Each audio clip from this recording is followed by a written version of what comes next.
Bonjour la France sur Europe 1. Lui, il voyage autour de vous pendant que vous parlez, ou en tout cas, si vous pouvez l'écouter, ce serait chouette. C'est Ariel Wiesman. Robert Charlebois, je vais lire le début d'un article de presse récent vous concernant. Tout le monde est prêt ? Oui. On y va. Ok. On se souvient de « Je reviendrai à Montréal » ou de « Je t'aime comme un fou ». Pas à Montréal. Non, à Montréal. Alors je recommence. On se souvient de « Je reviendrai à Montréal » merci. ou de « Je t'aime comme un fou ». Autant de tubes qui ont fait le succès de Robert Charlebois. J'arrête là. Je me dis juste à quel point, bien sûr, au nom de la pédagogie, l'expression générale ici manifeste un refus évident d'imagination, accompagné d'une absence d'engagement dans le sujet. Mais c'est pas de ça que je veux parler. Le vrai problème de cette articulation, on se souvient et autant de tubes, c'est le poids du passé.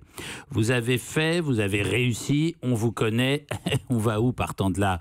Vous qui avez commencé cette fameuse carrière en vous extirpant à la force de la tignasse d'un Québec tout sauf libre, puisque pieusement centré autour de l'église, du hockey sur glace et de la langue française, conservant ses expressions du XVIIe siècle face à l'invasion linguistique des mâcheurs de chewing-gum, vous êtes là devant nous avec 50 ans de carrière à nous raconter, alors que j'en suis sûr vous n'avez qu'une envie, retrouver cette précieuse connerie un peu imprudente du débutant.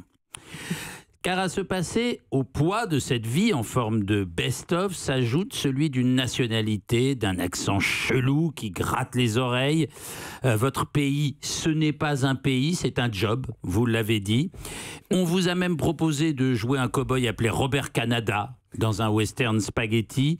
Vous avez pris des mots comme la slotch, la boulée ou le joual et vous y avez ajouté une fumée psychédélique, celle de Frank Zappa, qui fumait pas d'ailleurs, de la Californie, des Birds, celle des manteaux afghans portés à même les tablettes de chocolat, celle des pédales wawa et des calumets de la paix.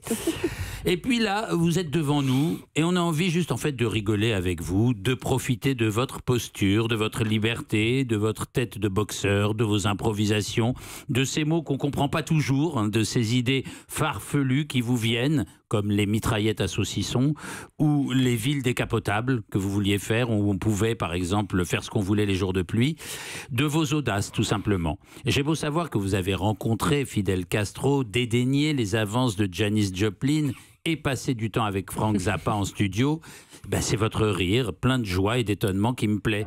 Europe